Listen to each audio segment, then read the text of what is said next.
ஞானச்சாரலை விரும்பி கேட்டு தங்களின் அருமையான கருத்துக்களை பகிர்ந்து வரும் அன்பு நண்பர்கள் மற்றும் பார்வையாளர்கள் அனைவருக்கும் எங்களின் மனமார்ந்த நன்றிகள். இந்த பதிவை பலருக்கும் ஷேர் செய்து சப்ஸ்கிரைப் செய்தால் இந்த நல்ல கருத்துக்கள் இன்னும் அதிகமான மக்களை சென்றடைய மிகுந்த உதவியாக இருக்கும். தொடர்ந்து உங்கள் அன்பும் ஆதரவும் தாருங்கள். நன்றி. வேளம் இளைஞனாகிய எல்லாம் வல்ல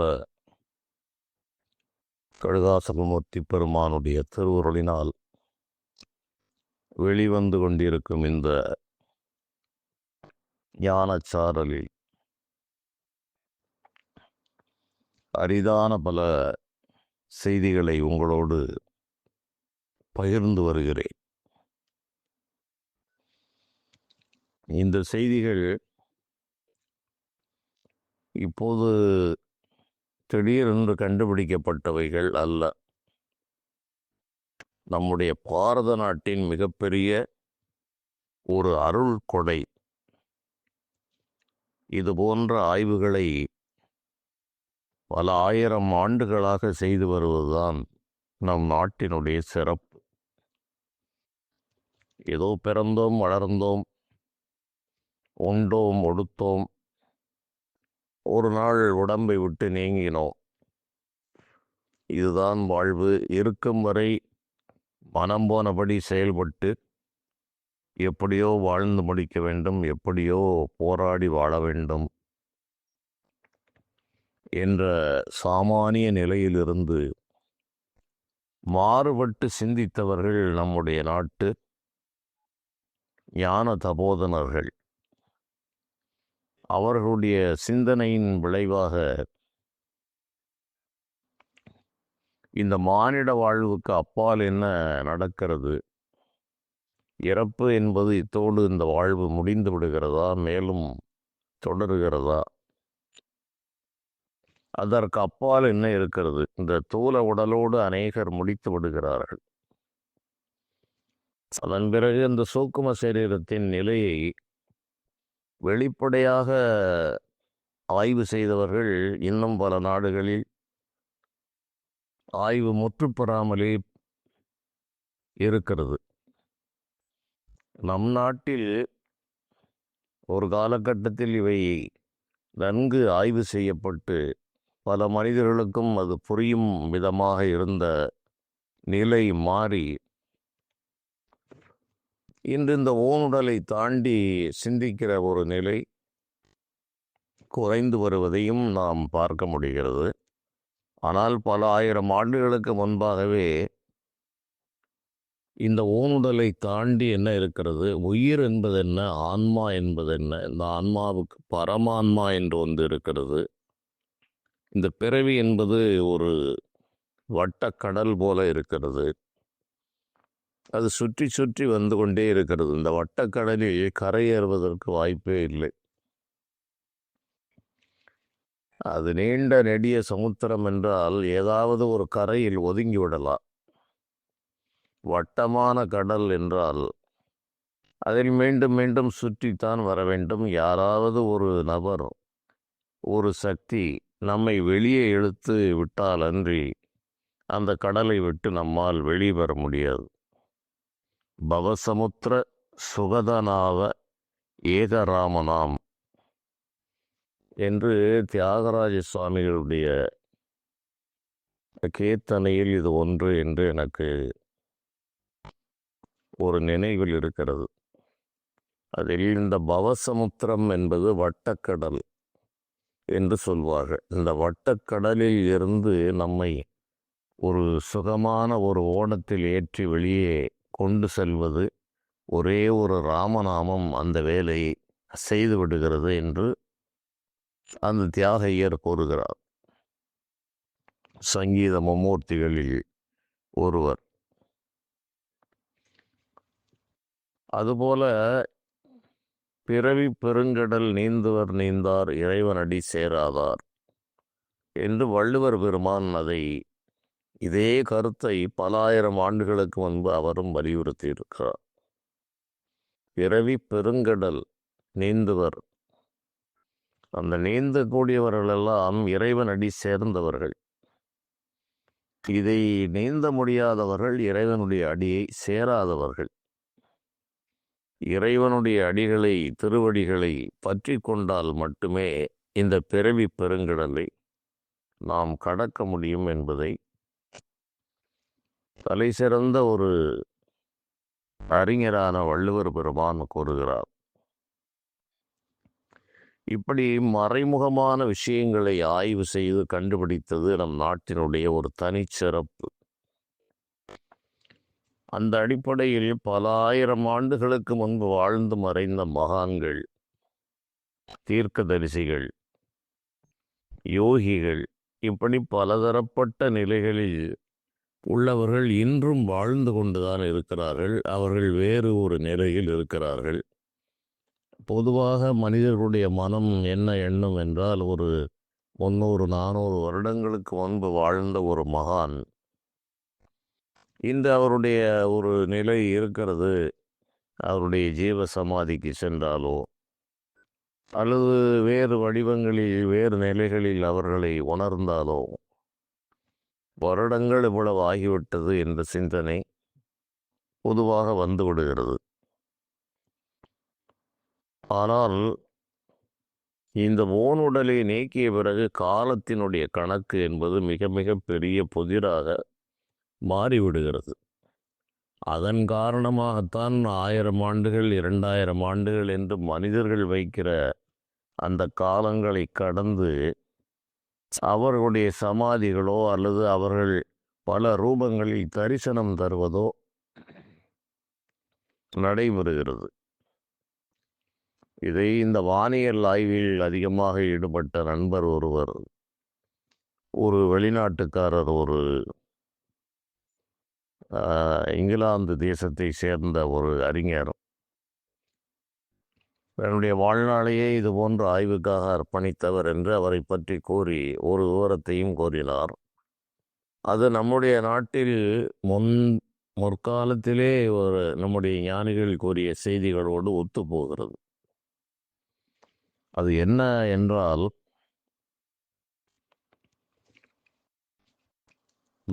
வானுலகில் 20 நிமிடங்கள் என்பது மண்ணுலகில் 1,00,000 ஆண்டுகள் என்று அவர் அந்த ஆய்வு கட்டுரையில் அந்த அறிஞர் கூறியதாக கூறினார்.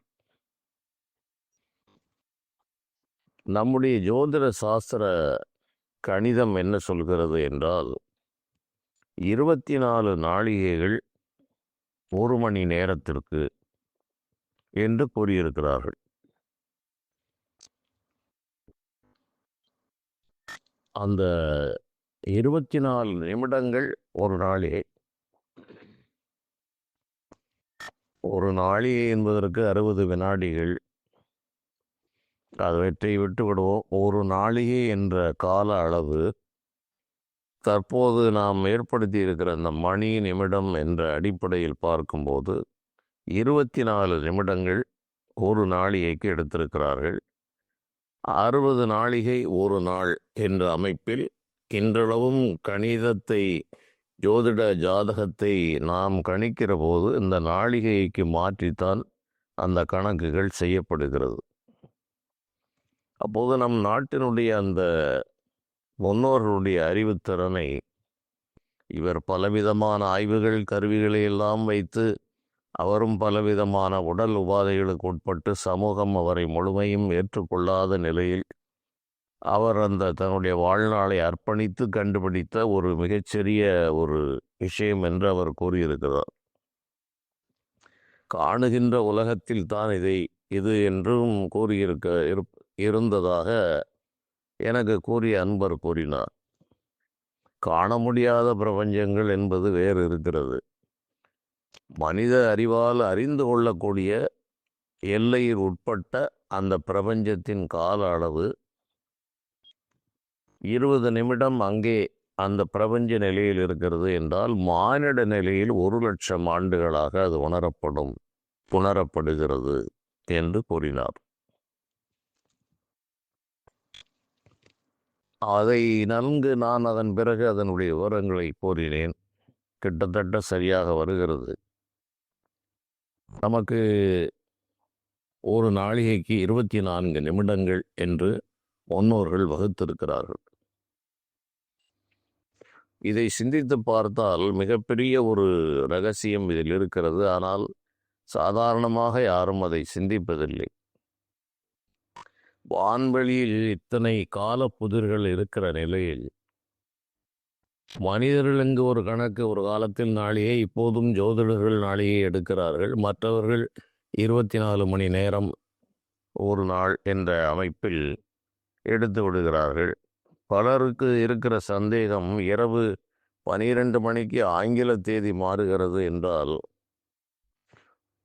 இன்று ஞாயிற்றுக்கிழமை இரவு 12 மணியை தாண்டி 2 மணி என்றால் திங்கட்கிழமை என்ற ஒரு உணர்வு சாதாரணமாக அனைவரிடமும் காணப்படுகிறது.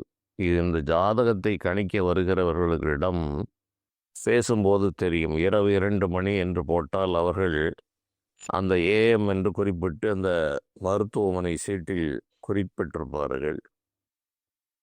இவர்கள் என்ன நினைக்கிறார்கள் என்றால் 12 மணிக்கு தேதி மாறிவிட்டது, கிழமையும் மாறிவிட்டது, நாளும் மாறிவிட்டது என்று சாதாரண அளவில் உள்ளவர்களும் நினைக்கிறார்கள். ஆனால் அது அப்படியல்ல. ஆங்கிலேயர்கள் வந்த பிறகு அந்த இரவு 12 மணிக்கு பிறகு அது அதிகாலை வேளையாக கருதப்படுகிறது. ஆனால் நமக்கு மறுநாள் சூரியன் உதித்த பிறகுதான் அடுத்த நாள் தொடங்கும். உதாரணமாக மார்கழி மாதம் என்றால் ஒரு ஞாயிற்றுக்கிழமை இரவு அல்லது விடியக்கூடிய நேரம் 6 மணி என்று வைத்து கொண்டாலும் கூட அது ஞாயிற்றுக்கிழமையாகத்தான் எடுக்கப்படும். அந்த மார்கழி மாதத்தில் சூரியன் கிட்டத்தட்ட 6 மணி 40 நிமிடங்களுக்குத்தான் உதயமாகும். அப்போது 6 மணிக்கு ஒரு குழந்தை பிறந்திருந்தால் ஞாயிற்றுக்கிழமை என்றுதான் அதில் போட முடியும். சூரியன் உதித்த பிறகே அது திங்கட்கிழமையாக மாறும். அதுவரை அது முந்திய கிழமையாக இருக்கும். ஆங்கில கணக்கின்படி 12 மணிக்கு பிறகு அந்த தேதி மாற்றங்கள் ஏற்படுகிறது. தமிழ் தேதிகளில் மாற்றமில்லை. இவை இந்த ஆங்கில கணக்காக இருந்தாலும் சரி, 60 நாழிகை ஒரு நாள் என்று நம் சூரிய உதய அஸ்தமனத்தை வைத்து நாம் நிர்ணயிக்கிற இந்த காலங்கள் வான்வெளியில் வேறு பல விசித்திர நிலைகளை பெறுகிறது. இந்த வான்வெளியில் செல்கிற 9 கோள்கள், நட்சத்திரங்களுடைய வேகம், இந்த சந்திரனுடைய வேகம், இந்த நட்சத்திரங்களுடைய கனபரிமாணங்கள், பிரம்மாண்டங்கள், அந்த வான்வெளியினுடைய எல்லையில்லாத அந்த பாதை, ஒரு 9 கோடுகளை போட்டு நாம் காட்டுகிறோம். ஒவ்வொரு கிரகமும் நட்சத்திரத்தை விட பெரிதாக இருக்கிறது என்று கூறுகிறார்கள். அவை அனைத்தும் ஒரு கோட்டில் பக்கவாட்டில் பயணிக்க வேண்டும் என்றால் அந்த பாதை எவ்வளவு அகல நீளங்களோடு இருக்க வேண்டும் என்பதை எண்ணி பார்த்தால் மனம் குழப்பமடையும். இதில் சில ஜோதிட விஷயங்களும் என்னிடம் கேட்பார்கள். ஜோதிடத்தில் ஓரளவு தெரிந்தவர்களுக்கு இந்த கிரகங்கள் வக்கரம், அதிசாரம் என்றெல்லாம் சொல்லுவதுண்டு. அதை நான் பலரிடம் பேசும்போது கூறினேன். இது போன்ற உரைகளில் கூறினேனா என்பது சந்தேகமாக இருக்கிறது. என்றாலும் மீண்டும் சிறிதளவு கூறுகிறேன். இந்த வக்கரம் என்பது சூரியனை ஒட்டி வருகிறது. சூரியனுக்கு இந்தந்த இடங்களில் கிரகங்கள் சஞ்சரித்தால் அது வக்கர நிலையை அடைகிறது. சனி கிரகத்தையும் எடுத்துக்கொள்வார்கள். இந்த கிரகத்திற்கு இந்த கிரகம் இந்த இடங்களில் சஞ்சரிக்கும் போது அது அதிசாரம், வக்கரம் என்ற நிலையை அடைகிறது என்று பொதுவாக பலரும் அதை பயன்படுத்துவார்கள், கூறுகிறார்கள். உண்மையில் என்ன நடக்கிறது என்றால், ஒரு சின்ன ரோடு, ஒரு ஒற்றை ரோட்டை மலைச்சாலையில் செல்லும்போது அங்குமிங்கும் ஒரு கனரக வாகனம் வருகிறது என்றால் எங்கு இடம் கிடைக்கிறது என்பதை நிர்ணயித்து அதற்கு முன்பாகவே இந்த வண்டியை நிறுத்தி விடுவார்கள். இது மேலே பாரத்தை ஏற்றி செல்கிற லாரி ஒன்று வந்து கொண்டிருக்கும். பாரங்களை இறக்கி வைத்துவிட்டு வருகிற இறக்கத்தில் வருகிற லாரியும் வரும். அப்போது இவர்கள் தொலைதூரத்தில் ஒரு புறம் பார்த்தால் மலை, மறுபுறம் பார்த்தால் ஒரு 700 அடி பள்ளத்தாக்கு. சில மலைச்சாலைகளில் அப்படி இருக்கிறது. இவையெல்லாம் இப்போது விரிவாக்கம் செய்யப்பட்டு பாதுகாப்பாக மாறிவிட்டது. பல ஆண்டுகளுக்கு முன்பு அப்படி இருந்தது. இந்த செங்கோட்டைக்கு அருகே மேற்கு பகுதியில் அச்சங்கோயில் என்று சபரிமலையின் முதல் கோயிலாக அதை கூறுவார்கள். அங்கு பெரும்பாலும் இந்த மரத்தடிகள் எல்லாம் அறுத்து லாரிகளில் போய் வந்து கொண்டிருந்தது. ஒரு காலத்தில் ஒரு 50 ஆண்டுகளுக்கு முன்பு. தற்போது அதற்கு கட்டுப்பாடுகளோடு சென்று வருகிறது. அப்போது தொலைவில் அந்த இடம் எங்கு இருக்கிறதோ அதனால் அவர்கள் நிறுத்திவிட்டு ஒன்று முன்னும் பின்னுமாக அந்த வாகனத்தை நகர்த்துவார்கள். அப்படி இருந்தால்தான் அந்த ஒன்றை ஒன்று கடக்க முடியும். இது இந்த போக்குவரத்து ஒழுங்கு. அது இஷ்டம் போல் கடந்தால் ஒரு வண்டி கவிழ்ந்து விடும். அதனால் அவர்கள் பின்பகுதிக்கு எடுத்து செல்ல வேண்டியிருக்கும். அல்லது சிலர் முன்னால் சென்று வழிவிட்டு இவர்களுக்கு அந்த எந்த இடம் சற்று விஸ்தீரணமாக இருக்கிறதோ அதுவரை அவர்கள் அந்த முன்னாலும் பின்னாலும் எடுப்பார்கள். இதுதான் வக்கரம் அதிசாரம் என்று நம்முடைய முன்னோர்களால் கண்டு கூறப்பட்டிருக்கிறது. ஏனென்றால் இந்த வான்வெளியில் செல்கிற கிரகங்கள் ஒன்றை ஒன்று இடித்து விடக்கூடாது என்று முன்னதாகவே கணக்கிட்டு அந்த கிரகத்தை ஒன்று பின்னோக்கி செல்வது, அதே வீட்டில் பின்னோக்கி செல்வது வக்கரம் என்றும், அதிசாரம் என்று அதே வீட்டில் சற்று முன்னால் செல்வது, அப்படியும் வழியில்லை என்றால் அடுத்த ராசி வீட்டுக்கு சென்று விடுவது. இவையெல்லாம் ஒரு போக்குவரத்து விதி போல நம்முடைய முன்னோர்கள் கண்டு கூறியிருக்கிறார்கள். இதை நன்கு ஆராய்ந்து பாருங்கள். அவருடைய தீர்க்க தரிசனத்தை கண்டு வியக்க வேண்டியிருக்கும். அதை தவிர வானுலகில் இருக்கிற அந்த காலக்கணக்கிற்கும் நம்முடைய காலக்கணக்கிற்கும் எத்தனை வித்தியாசங்கள் இருக்கிறது, எத்தனை புதிர்கள் இருக்கிறது என்பதும் நமக்கு தெரியும். அவ்வாறெல்லாம் இது கையில் இன்றளவும் பயன்படுத்தப்பட்டு கொண்டு இருக்கிறது. இதனுடைய ஆழ்ந்த ரகசியங்கள் தெரியாமல் இதன் காரணமாகத்தான் மனித மனங்களில் கோடிக்கணக்கான சந்தேகங்கள் எழுகிறது. இது எப்படி சாத்தியமாகும்? கண்ணுக்கு முன்னால் தெரிந்த இந்த மணி நிமிடங்கள், நாளிகைகள் கூட போய்விட்டது. இந்த மணி நிமிடங்கள் நம்முடைய நாட்டில் பல விஷயங்கள் சொல்லப்பட்டிருக்கிறது. காலம் என்பதே மிகப்பெரிய புதிர் என்பதை நானே பல தொடர்களில் கூறியிருக்கிறேன். இறைவனுக்கு காலகாலன் என்று பெயர். காலத்தை தன்னுடைய கட்டுப்பாட்டில் வைத்திருப்பவர். இந்த காலம் இடத்திற்கு தக்கவாறே மாறுகிறது. மண்ணுலகிலே நாட்டுக்கு நாடு மணிக்கணக்கிலே வித்தியாசங்கள் வருகிறது. அந்த காலங்களில் பெரியவர்கள் சில கஷ்ட நஷ்டங்கள் வரும்போது அவர்கள் சலிப்பாக சில வார்த்தைகளை சொல்வார்கள். எல்லாம் என்னுடைய கால வித்தியாசம் என்று கூறுவார்கள். இதை நான் இளமையில் கவனித்திருக்கிறேன்.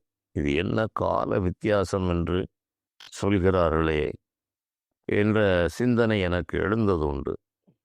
பின்னால் இந்த ஜோதிட சாஸ்திரங்களை பற்றி சிந்திக்கும் போதுதான் இந்த கால வித்தியாசம் என்பது தெரிந்தது. ஒவ்வொரு இடத்திற்கும் கால சூரிய உதய அஸ்தமனங்கள் வித்தியாசப்படுகிறது. ராசி அளவுகள் வேறுபடுகிறது. வெளிநாடுகளிலே மணிக்கணக்கிலே அந்த காலங்கள் வித்தியாசமாக இருக்கிறது. இப்படி மண்ணுலகிலே இவ்வளவு ஏற்றத்தாழ்வுகள் இருக்கிறது. இவற்றையெல்லாம் தாண்டித்தான் இந்த ஜோதிடம் இன்றும் ஜீவித்திருக்கிறது. இதை வைத்துத்தான் பல கணிப்புகளும் செய்யப்படுகிறது. ஆகவே அதையும் நான் முன்பே கூறியிருப்பேன். மிக மிக தெளிவாக தீர்க்கமாக கூறினால் 60% கூறுகிற ஒரு ஜோதிடர் ஒரு மிகப்பெரிய நிலை பெற்றவர். 40% கூறிவிடுவது என்பது இந்த காலத்தில் மிக அரிதானது. தற்போது பழக்கத்தில் இருப்பது என்னை பொறுத்தளவில் ஒரு 20% கணிப்புக்கு உட்பட்டுத்தான் மிக தலை சிறந்த ஜோதிடர்களும் கூற முடிகிறது. அதற்கு மேலாக கூறுவதெல்லாம் இந்த ஜோதிட கணக்கீடுகளை தாண்டி இறையருளால் கூறுகிறது என்றும் பிழை வராமல் நடக்கிறது. இதை நான் முன்பே கூறியதாகத்தான் எனக்கு நினைவில் இருக்கிறது. இப்போது விஷயத்திற்கு வருவோம். இந்த அண்டவெளியில் காலங்கள் இவ்வாறு மாற்றி உணரப்படுகிறது. அதனால் 1,00,000 ஆண்டுகள் என்பது அந்த ஓணுடலை தாண்டி இருக்கிற மகாத்மாக்கள், ஞானிகளுக்கு மிக சர்வசாதாரணமான காலங்கள். அப்போது இவர்கள் மண்ணிலே வாழ்ந்த சமயத்தில் உள்ள அனைத்தும் பதிவு செய்யப்படுகிறது என்பதை நான் முன்பே கூறியிருக்கிறேன். அனைத்து காட்சிகளும் பதிவு செய்யப்படுகிறது. அனைத்து எண்ணங்களும் வான்வெளியில் இருக்கிறது. நாம் நம்முடைய ஆழ்மனதில் நாமும் இந்த பிறவி என்று நம்மை அவ்வாறு பிணைத்து கொண்டு ஒரு குறுகிய எல்லைக்குள் நம்மை நாம் அடைத்து கொள்வது இந்த மானிட மனதினுடைய தன்மை. அதனால் இப்போது நான் என்று ஒரு ஜீவன், நான் ஒருவன் என்று பேசுகிறேன் என்றால் நான் பல பிறவிகளை எடுத்திருப்பேன். ஒவ்வொரு பிறவிகளிலும் பல மகான்களை நான் சந்தித்திருப்பேன். நான் இன்று யாரை பற்றி அதிகம் கூறுகிறேனோ அவர்களுக்கும் எனக்கும் ஏதோ ஒரு விதத்தில் தொடர்பு, ஒரு பந்தம் இருக்கும். ஒரு 300 ஆண்டுகளுக்கு முன்பு வாழ்ந்து தேகத்தை மறைத்து கொண்ட ஞானிகளை பற்றி நாம் அதிகமாக தொடர்பு கொண்டு பேசுகிறோம் என்றால் அவர்கள் வாழ்ந்த காலத்தில் ஏதோ ஒரு நிலையில் அவர்களோடு நாம் தொடர்பில் இருந்திருப்போம். அதனால் அந்த ஒரு குறிப்பிட்ட சில மகாத்மாக்களோடு ஒரு நெருக்கம் வருவதை நாம் பார்க்க முடியும் உற்று கவனித்தால்.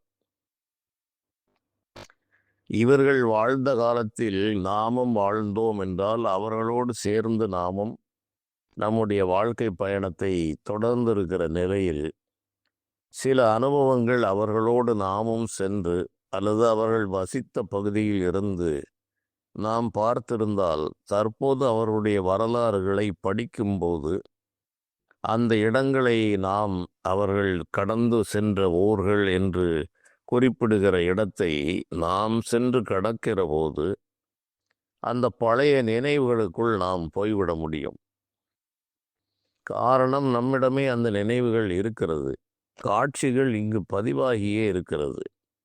அப்போது அதற்குள் நுழைந்து பார்த்து விட்டால் இது எளிதாக தெரிந்துவிடும். இதை நான் எடுப்பிலே சொல்லிவிடலாம். ஆனால் அது நம்பிக்கைக்கு சரியான அறிவுபூர்வமான விளக்கத்தை கூறிவிட்டு கூற வேண்டும் என்றுதான் இவ்வளவு நுட்பமான பல விஷயங்களை ஒரு தலைப்பு என்று இருந்தால் அதில் பல அரிய செய்திகளை உள்ளடக்கி சொல்ல வேண்டும் என்பது என்னுடைய உள்ள கிடக்கை.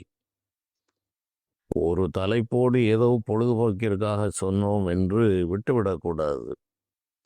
ஒவ்வொரு தொடரிலும் கேட்டவுடன் பல புதிர்கள் அவர்களுக்கு விளங்க வேண்டும். இவையெல்லாம் கேட்டு வைத்து கொண்டால் ஒரு காலத்தில் நிச்சயமாக பயன்படும்.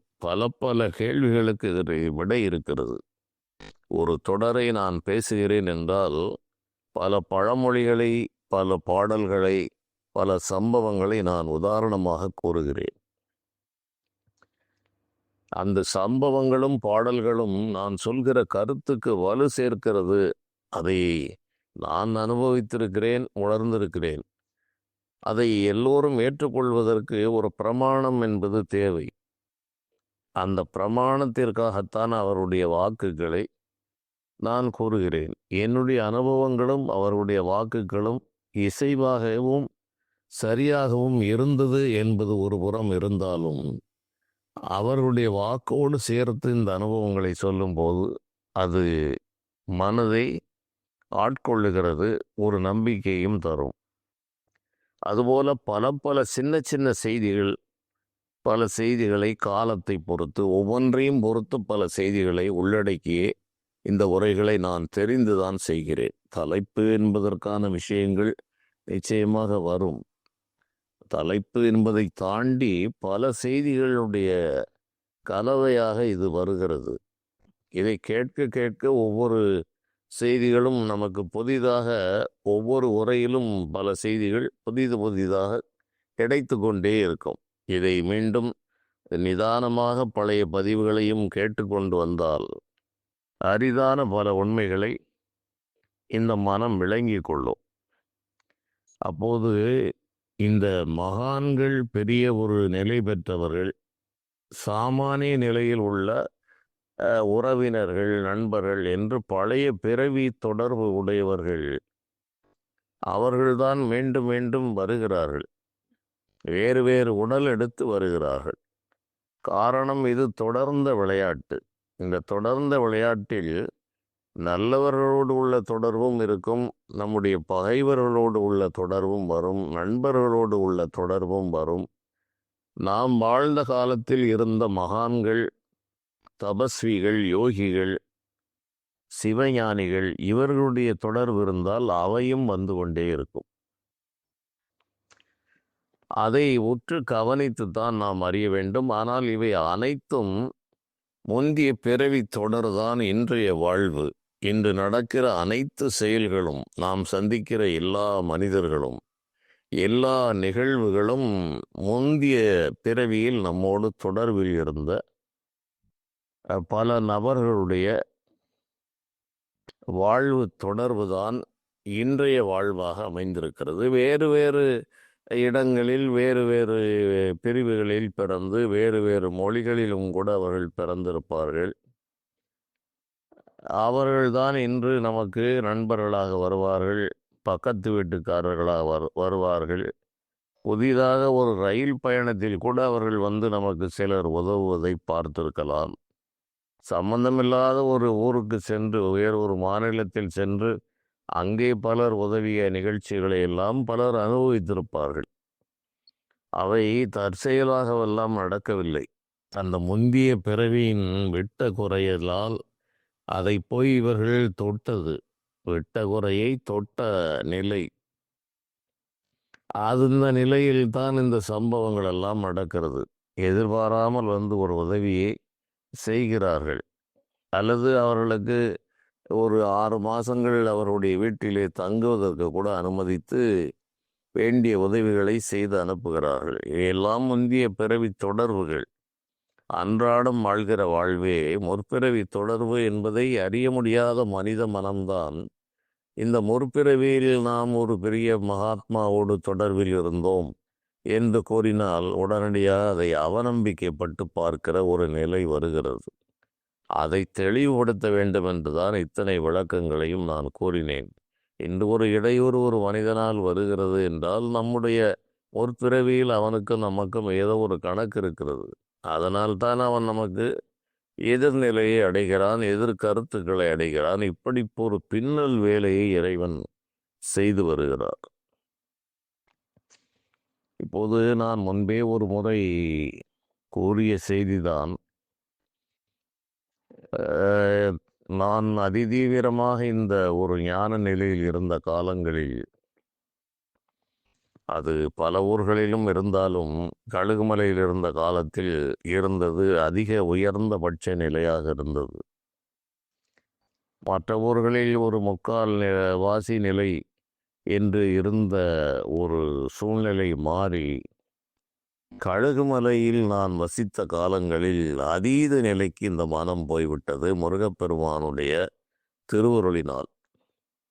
அதன் பிறகு இந்த மாய உலகில் வெகு தூரம் போய்விட்டோம் என்று இறைவனிடம் வேண்டி ஓரளவு சமநிலையில் மக்களோடு வாழ வேண்டும் என்று அதிலிருந்து சற்று வெளியே வந்துதான் தற்போதைய வாழ்வு நடந்து கொண்டிருக்கிறது. அந்த காலகட்டங்களில் சில முக்கியமான நபர்கள் அந்த இடத்திற்கு நான் போயிருக்க கூட மாட்டேன். அவர்களுடைய மானசீக தொடர்புகளை நம்மால் பெற முடிந்தது. அவ்வாறு நமக்கு திருமூலர் பெருமான் பல பிறவிகளாக அந்த திருமந்திரத்தை குறுநூலாகவே நான் எடுத்து அதை பயிற்சி செய்தும் அதில் தீவிரமாக அதனுடைய செயல்களை கடைப்பிடித்தும் வருகிறேன். அந்த கொள்கைகளை பல பிறவிகளாக ஆய்வு செய்து வருகிறேன். திருமூலர் பெருமானுடைய அந்த பாடல்கள், அதை நான் முன்பே கூறியிருக்கிறேன். என்னுடைய இளமை காலத்திலே அந்த சிந்தனை பூர்வ ஜென்ம நினைவால் தூண்டப்பட்டு அந்த நூல்களை நான் படிக்காத நிலையில் கூட எனக்கு அதனுடைய கருத்துக்களெல்லாம் விளங்கி நான் பலருக்கும் விளக்கம் கூறியதெல்லாம் உண்டு. அதன் பிறகுதான் அந்த நூலை நான் பார்க்க நேர்ந்தது. இவை முற்பிறவி என்று ஒன்று உண்டு என்பதற்கான மிக தெளிவான ஒரு உதாரணம். பல விஷயங்கள் இருக்கிறது, அதில் இது ஒன்று. அது அவ்வாறு இருப்பதால் அந்த திருமூலர் பெருமானுடைய அந்த தரிசனங்களும் அவருடைய வழிகாட்டுதல்களும் இருக்கிற நிலையில்தான் இது போன்ற அரிதான விளக்கங்களை நம்மால் கூற முடிகிறது. அவர்களுடைய எண்ணங்கள், அவருடைய வழிகாட்டுதல்கள் நிச்சயமாக இருக்கும். அவர்கள் வாழ்ந்த காலங்கள் அது எத்தனை 1000 ஆண்டுகளாக ஆகியிருந்தாலும் அது இறைவன்தான் அனந்த வடிவமாக இருக்கிறார். அந்த வடிவில் வர வேண்டும் என்றால் அது அங்கிருந்து உடனே புறப்பட்டு அந்த வடிவில் வந்து சேர்ந்துவிடும். இவை அதைவிட அதிசூட்சமம். அதனால் அது போன்ற ஞானிகளை தரிசிப்பது சாத்தியமான ஒரு விஷயம். அவருடைய வழிகாட்டுதல் இருந்து கொண்டே இருக்கும். சுந்தரமூர்த்தி நாயனாரோடு அவருடைய தேவாரத்தில் ஆழ்ந்து ஈடுபடுகிறோம், திருவாரூர் என்று சிந்தித்தவுடன் உடல் நெகிழ்ச்சி, மனம் நெகிழ்கிறது, உடல் சிலிர்க்கிறது என்றால் அது இன்றைய திருவாரூரை நினைத்து செய்கிறதா என்பது கேள்விக்குறி. நாம் ஏதோ ஒரு நூற்றாண்டில் அங்கு வாழ்ந்திருப்போம். அந்த என்னை பொறுத்தளவில் நான் இந்த பிறவியில் ஓரிரு முறைதான் சென்றிருக்கிறேன். ஆனால் என்னுடைய உள்ளத்தின் நிலை எப்படி இருக்கும் என்றால், நான் பல நூறாண்டுகளுக்கு முன்பு இருந்த அந்த திருவாரூர் தான் நினைவுக்கு வரும். இன்று அது எத்தனையோ மாற்றங்களை சந்தித்து விதவிதமாக மாறியிருக்கலாம். அந்த மின்சார விளக்குகள் இல்லாமல் அரசர்கள் ஆண்ட காலத்தில் அந்த அகன்ற வீதிகள், அவற்றை நன்றாக பார்க்க முடிகிறது. அந்த ரத வீதி என்பது மிக மிக அகன்ற வீதிகளாகவும், வீடுகளிலே அங்கெங்கே தீவெட்டிகளை வைத்து வெளிச்சங்கள் ஏற்படுத்தி இருக்கிற அந்த இரவுகள், அந்த ஆலயங்களில் பல விளக்குகளை போட்டு அங்கு பிரகாசப்படுத்தி இருப்பது என்று திருவாரூர் என்று நினைத்தால் இப்படி பல நூறாண்டுகளுக்கு முன்பு உள்ள திருவாரூர் தான் நினைவுக்கு வரும். குறைந்தபட்சம் 100-150 ஆண்டுகளுக்கு முன்பு உள்ள திருவாரூர் நினைவுக்கு வரும். இப்போது இருக்கிற நவீன வசதிகள் படைத்த திருவாரூர் என்பது கஷ்டமாக ஒரு நினைவுக்கு கொண்டு வந்தால் உண்டு. ஆனால் இதுபோல திருவையாறோ திருவிடைமருதூரோ நான் நினைக்கிற சொல்கிற அனைத்து ஊர்களும் என்னுடைய பல பிறவிகளில் நான் பிறந்த அந்த எண்ண கற்பனையில் தான் நான் கூறுவேன். தற்போது அவை எத்தனையோ மாற்றத்தை சந்தித்திருக்கும். அன்று வாழ்ந்த பதிவுகள் உள்ளத்தில் இருக்கிற காரணத்தால் அந்த பதிவுகள் தான் முன்னே வந்து நிற்கும். அதுபோல இந்த சேஷாத்திரி சுவாமிகள் என்று திருவண்ணாமலையில் 40 ஆண்டுகள் அந்த ஊரை விட்டே செல்லாமல் இருந்த அந்த மகான், அவரை பற்றி நான் சிறிதளவு இளம் வயதிலே படித்திருக்கிறேன், அவ்வளவுதான்.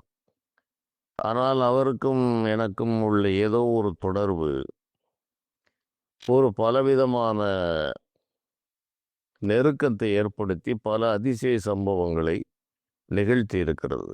ஏதோ சில நபர்களுக்கு அங்கு சென்று நான் வழிபடும்படி கோருவது உண்டு. ஆனால் திருவண்ணாமலை நான் சென்றிருக்கிறேன் என்றால் அந்த சேஷாத்திரி சுவாமிகளுடைய அந்த ஜீவசமாதி பகுதிக்கு நான் சென்றதில்லை. ஆனால் பல நபர்களுக்கு சென்று வழிபாடு செய்யுங்கள் என்று நான் கூறியிருக்கிறேன். அவர்கள் பலருக்கு அந்த காரியங்களை ஏதோ ஒரு விதத்தில் அந்த மகான் நிறைவேற்றி வைத்திருக்கிறார். அவையெல்லாம் மிக அதிசயமான சம்பவங்கள். நினைத்து பார்க்க முடியாத அளவு சில அதிசயங்களை இன்றளவும் அவர்கள் நிகழ்த்துகிறார்கள். அவர்களெல்லாம் ஒரு 100 ஆண்டுகளுக்கு முன்பு என்ற காலம் இருந்தாலும் இன்றைக்கும் அவர்கள் அதே உடலோடு நமக்கு காட்சி தர முடியும். ஆனால் அவர்கள் வேறு ஒரு தேகத்தில் இருப்பார்கள், நாமும் வேறு ஒரு தேகத்தில் இருக்க வேண்டும். அந்த தேகத்தில் தான் அவர்களோடு நாம் தொடர்பு கொள்ள முடியும், அவருடைய உரைகளை கேட்க முடியும். அவ்வாறு ஒரு சமயம் பல ஆண்டுகளுக்கு முன்பாக இவரை பற்றிய சிந்தனையில் இருந்த ஒரு நாள், அதன் பிறகு நான் படித்து ஏதோ ஒரு கட்டுரையில் அவர் பேசினால் பேசிக்கொண்டே இருப்பார் என்று பின்னால் நான் தெரிந்து கொண்டேன். இதை நான் அனுபவ ரீதியாகவே பார்த்திருக்கிறேன். ஒரு நாள் இது போன்ற ஒரு அனுபவம் எனக்கு ஏற்பட்டது. சேஷாத்திரி சுவாமிகள் என்று அவருடைய உருவம் மிக நன்றாக தெரிகிறது. பல பல அரிய தத்துவங்களை சொல்லிக்கொண்டே இருக்கிறார். அது நம்முடைய மானிட கணக்கில் பார்த்தால் பல மணி நேரங்கள் அது போய் இருக்கிறது அந்த உரையாடல். அது இடைவிடாமல் பேசிக்கொண்டே இருக்கிறார். அந்த பேச்சு நிற்கவே இல்லை. நானும் கேட்டுக்கொண்டே இருக்கிறேன். ஒரு சில கேள்விகளை இடையிடையே கேட்கிறேன். ஆனால் அது ஒரு அதிகபட்ச வேகத்தில் அவருடைய அந்த உரை மணிக்கணக்கிலே நீடித்தது. அதில் பல அரிய செய்திகளை நம்மால் புரிந்து கொள்ள முடிந்தது. இப்படி சில அரிதான நிகழ்வுகள் நாம் இந்த பிறவியில் அவர்களை சந்தித்திருக்க மாட்டோம். ஆனால் ஏதோ ஒரு பிறவியில் அவர்களுக்கும் நமக்கும் தொடர்பு, அவர்கள் வாழ்ந்த காலத்தில் நாம் வேறு ஒரு விதத்தில் வாழ்ந்திருக்கலாம், சந்தித்திருக்கலாம். அது இன்று நடைபெறுகிறது. நம்முடைய சித்தத்திலும் அது பதிவாகி இருக்கிறது. சித்தத்தில் பதிவானது இப்படி 3-4 மணி நேரம் அருகே இருந்து உரையாடுவது போன்ற ஒரு நிலையை ஏற்படுத்தாது. அது உணர்வுகளை தரும், அவர்களுக்கும் நமக்கும் உள்ள தொடர்புகளை விளக்கும். ஆனால் இவர்கள் வேறு ஒரு ஒளி உடலிலே எடுத்து நாமும் அந்த வேறு ஒரு அந்த ஒளி தேகத்தை பெற்று இருக்கும்போதுதான் இது போன்ற உரையாடல்கள் என்ன பேசுகிறார் என்பதை புரிந்து கொள்ளும் விதமாக இருக்கும். அது ஏதோ சும்மா பார்த்தோம், அது கனவு காட்சி போல என்றெல்லாம் இருக்காது. அந்த தத்துவ உரைகள் ஒழுங்காக ஒரு ஒரு ஆர்டராக வந்து கொண்டே இருக்கும்.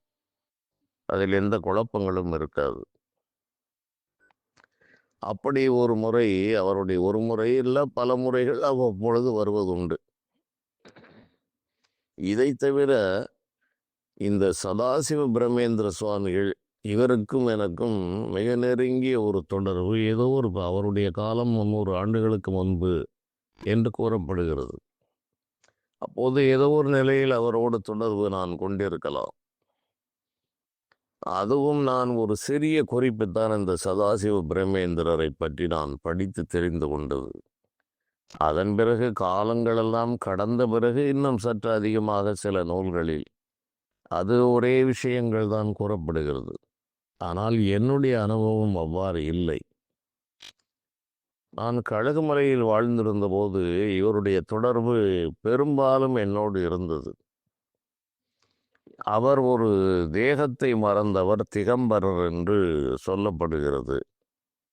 நான் அந்த நிலைக்கு செல்லாவிட்டாலும் தேகத்தை மறந்த நிலையில் அந்த உயர்ந்த அடுக்கிலே சஞ்சரித்த காலங்கள் இவருடைய தொடர்பு எனக்கு மிக மிக அதிகமாக இருந்தது. என்னோடு நெருங்கி இருந்த ஒரு சிலரிடம் நான் கூறுவேன், சதாசிவ பிரம்மேந்திரர் என்ற அந்த மகானுடைய தொடர்பு எனக்கு வழி நடத்தி கொண்டு செல்கிறது என்று நான் அதை குறிப்பிட்டு கூறியிருக்கிறேன். அப்போது இந்த தேகத்தை கடந்த ஒரு அதீத உணர்வுகளில் நாம் திளைக்க முடியும். இப்படி இவரை பற்றி நாம் அவரோடு தொடர்பில் இருந்த நிலையில் இவர் திருக்குற்றாலத்திற்கு வந்திருக்கிறார் என்பது இவருடைய வரலாற்று செய்தி இருக்கிறது. குற்றாலத்திற்கு வந்திருக்கிறார். நான் குற்றாலத்திற்கு அடிக்கடி செல்கிற வழக்கமுடையவன். அவ்வாறு இவர் ஒரு முறை குற்றாலத்தில் இருந்தபோது இவர் கால்நடையாகவே குற்றாலம் சென்றதாகவும் வரலாறு இருக்கிறது. அந்த பகுதிகளெல்லாம் நான் அடிக்கடி சென்று வருகிற பகுதிகள். இந்த குற்றாலத்திலிருந்து சங்கரங்கோயில் செல்கிற பாதையில் நான் அடிக்கடி பயணம் செய்யக்கூடியவன். அடிக்கடி என்பது, பயணம் என்பது இந்த பிறவியில் எனக்கு மிக குறைவு. ஒரு ஒரு குறிப்பிட்ட வயது வரை அடிக்கடி பயணங்கள் இருந்தது.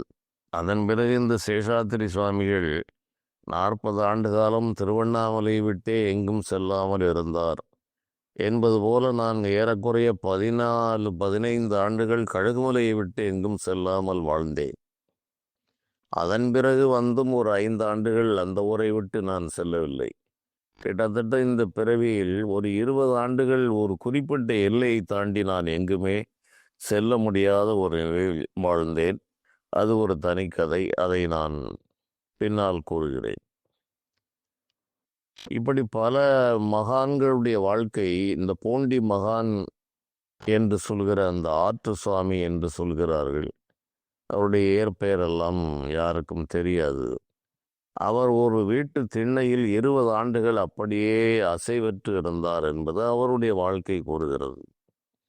இப்படி இது போன்ற நிலையில் அலைகிற பித்தர்கள், சித்தர்கள் என்று இருப்பவர்களுக்கு இப்படி ஒரு வினோதமான அனுபவங்கள் வருவது தவிர்க்க முடியாமல் இருக்கிறது. இப்படி நீண்ட காலம் நானும் எங்கும் செல்ல முடியாமல் ஒரே இடத்தில் தொடர்ந்து நீடித்து வாழ்ந்தேன். எனக்கும் அதுவே விருப்பமாக இருந்தது. ஊர் ஊராக செல்வது, திரிவது, அலைவது என்பதில் எனக்கு நாட்டமில்லை. ஒரே இடத்தில் அப்படியே இருந்து விடலாம், அப்படியே ஒரு நிலையில் நெடுங்காலத்தை போக்கி விடலாம் என்று எண்ணுவது என்னுடைய உள்ள இயல்பு. அவ்வாறு அவர் அந்த குற்றாலத்தில் இருக்கும்போது ஒரு முறை அந்த பிரதான அருவி என்று மெயின் ஃபால்ஸ் என்று சொல்கிறார்கள், அதற்கு மேலாக அந்த உச்சியில் அவர் நின்று கொண்டிருக்கிறார், இந்த சதாசிவ பிரம்மேந்திர சுவாமிகள். அந்த உச்சிக்கு கீழே அருவி அப்படி கொட்டுகிறது. இது ஒரு பெரிய பாறை குழிக்குள் விழுந்து அதன் பிறகுதான் அருவியாக வருகிறது. இது அந்த பகுதி மக்கள் அறிவார்கள். அதை பொங்குமா கடல் என்று சொல்வார்கள். அந்த குழியினுடைய ஆழம் ஒரு 70 to 100 அடி ஆழத்தில் இருக்கிறது. அதில் விழுந்தவர்கள் பிழைத்தது எவருமே பிழைத்ததில்லை. அந்த தண்ணீரோடு அந்த 70 to 100 அடி ஆழமுள்ள அந்த பாறை கிணற்றுக்குள் சென்று பக்கவாட்டில் உள்ள பல குகைகள் எல்லாம் இருக்கிறது என்று கூறுகிறார்கள். அதில் போய் அந்த உடல் சிக்கி கொண்டால் அதை எடுப்பதற்கு மிகுந்த பொருள் செலவாகிறது. அவ்வாறு சில மேல்நிலையில் இருந்தால் எடுத்து விடுவார்கள். அந்த உள் பாறையில் சிக்கிவிட்டால் அந்த முத்து குளிக்கிறவர்கள் தான் இந்த வேலையை செய்ய முடியும். அப்படி ஒரு ஆபத்தான பகுதி.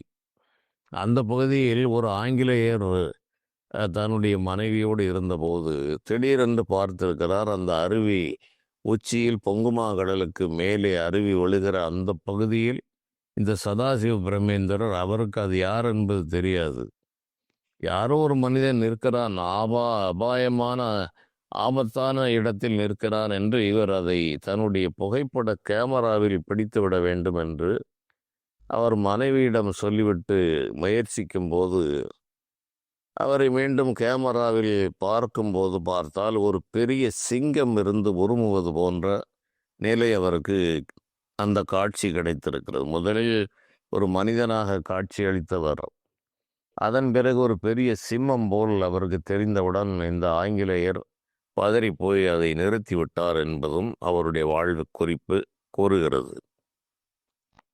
அங்கிருந்து அவர் நடந்து வருகிற இந்த சாலையில், அந்த தென்காசியிலிருந்து வடக்கே இந்த மதுரை ரோடு என்று சொல்கிற அந்த சாலையில் வரும்போது சில ஊர்களெல்லாம் மிக இயற்கை எழில் சூழ்ந்த ஊர்கள் எல்லாம் உண்டு. இந்த திருமலை கோயில் காற்று, பாரியங்காவு கணவாய் காற்று, அச்சங்கோயிலிருந்து வீசுகிற காற்று என்று இந்த சிவராமபேட்டை என்று தென்காசியிலிருந்து சற்று வடக்கே ஒரு சிறிய கிராமம், இன்றளவும் அது சிறிய கிராமம்தான்.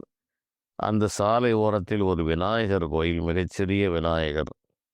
ஆனால் அனைவரும் கீர்த்தியில் அதிகமான ஒரு ஆற்றல் நிரம்பிய ஒரு இடம். போவோர் வருவோரெல்லாம் அங்கு நின்று அந்த விநாயகரை வணங்கியே செல்வார்கள். அந்த காலங்களில் பஸ் வசதி இல்லை, எல்லா ஊர்களுக்கும் நடந்தே தான் செல்ல வேண்டும். அவ்வாறு ஒரு முறை இரவில் இவர் வரும்போது ஜோதி விருட்சத்தை பார்த்தார். இந்த ஜோதி விருட்சம் என்பது ஒன்று உண்டு, ஜோதி புல் என்பதும் உண்டு. அது காடுகளிலும் இருக்கிறது, ஊர்களிலும் கூட அது இருக்கிறது. அதன் சிறப்பு என்ன என்றால், இரவிலே அந்த மரங்கள் நட்சத்திரம் போல் ஒளிவிடும். அதைத்தான் ஜோதி விருட்சம் என்று கூறுகிறார்கள். ஜோதி புல் என்று இரவு நேரத்தில் தேடினால் அந்த பொருட்கள் வெளிச்சம் நிரம்பியவைகளாக இருக்கிறது. இப்படி பல மூலிகைகள் அந்த வெளிச்சம் போட்டு தங்களை அடையாளப்படுத்தி காட்டுகிறது. சித்த மருத்துவர்கள் பலர் அந்த விதத்தில் அந்த மருந்துகளை எடுத்திருக்கிறார்கள். அவ்வாறு இந்த சதாசிவ பிரமேந்திரர் வருகின்ற போது இந்த ஜோதி விருட்சத்தை ஓரிடத்தில் பார்த்தார் என்பது ஒரு குறிப்பு. அதே இடத்தில் இன்னொரு நபரும் ஒரு 50 ஆண்டுகளுக்கு முன்பு பேசும்போது கூறியிருக்கிறார். அவரும் அங்கிருந்து மதுரைக்கு நடந்து செல்லும் போது அந்த ஜோதி விருட்சத்தை பார்த்ததாகவும் அவர் கூறியிருக்கிறார். என்னுடைய அனுபவத்திலும் அதை நான் விளங்கியிருக்கிறேன். நான் இருசக்கர வாகனங்களில் அங்கு குற்றாலம் சென்று வருகின்ற போது இதை நானும் உணர்ந்திருக்கிறேன். இதில் என்ன ஒரு நம்பிக்கை என்றால், இந்த ஜோதி விருட்சத்திற்கு கீழே தங்க புதையல் இருக்கும் என்பது ஒரு நம்பிக்கை. அதை என்னை பொறுத்தளவில் நானும் பார்த்ததில்லை. அது ஒரு நம்பிக்கையாக கூறப்படுகிறது. இன்றளவும் அந்த நம்பிக்கை இருக்கிறது. ஜோதி விருட்சம் கண்ணுக்கு தெரிந்தால்தான் அந்த புதையலை எடுக்க முடியும். அந்த ஜோதி விருட்சம் எல்லோருடைய கண்களுக்கும் தெரியாது என்று கூறப்படுகிறது. அந்த நிலையில் அவர்கள் அதை பார்த்துவிட்டு புதையலுக்காக தோண்ட மாட்டார்கள். அது பல விதமான மருத மரங்கள் எல்லாம் இருக்கிறது. கணக்கில்லாத மருத மரங்கள் அந்த சாலையில் உண்டு. அதில் ஒன்று இந்த ஜோதி விருட்சமாக இருந்தது.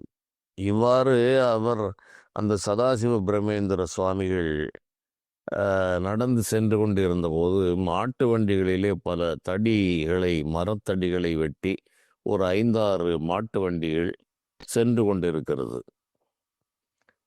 அந்த நிலையில் அந்த மாட்டு வண்டிகள் அந்த கட்டியிருந்த கயிறுகள் தொலைந்து இந்த மரத்தடிகள் எல்லாம் கீழே விழுந்துவிட்ட நிலையில் இந்த வண்டிக்காரர்கள் இவற்றை மீண்டும் வண்டியிலே ஏற்றுவது எப்படி என்று சிந்தித்திருக்கும் போது இந்த சதாசிவ பிரமேந்திரர் அந்த பாதையிலே நடந்து தன்னுடைய தேக உணர்வில்லாமல் அவர் வாட்டசாட்டமான உருவம் என்று இன்று புகைப்படத்தில் காட்டுகிறார்கள்.